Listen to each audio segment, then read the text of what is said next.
Dai so itaze.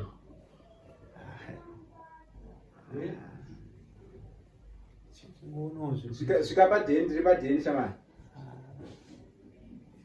Ona ka. Chingonogadziridza kachispika chachi. Chispika chachi. Handitata chashande.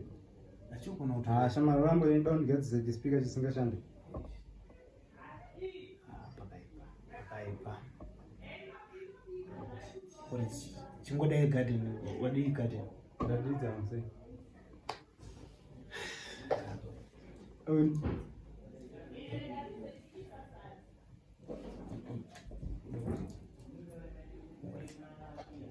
Chingodai 2 minutes. Kuitazo. Dai. Dai. Ai kungodai 2 minutes. Ndoza ndoita kudai.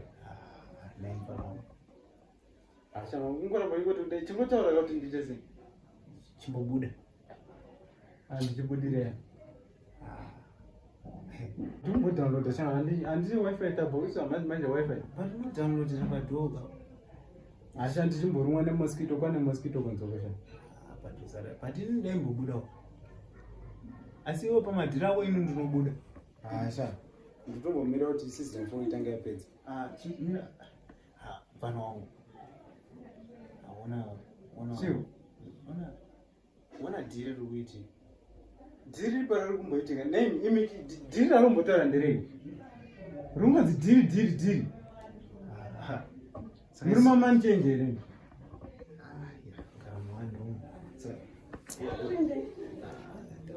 Kana mira ndikupush asala boni mwana omera sare Sanji. ndapendi Satokona next time. Hapana the next time zvaunenge uchitaura.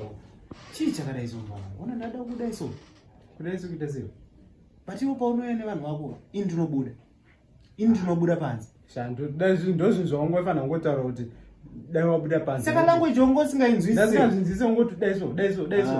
Pano ngoda ndifana taura pane bhembi kuti chibva wabuda dai. Ndatibuda wana ukaramba. Kubuda nchienda kupi?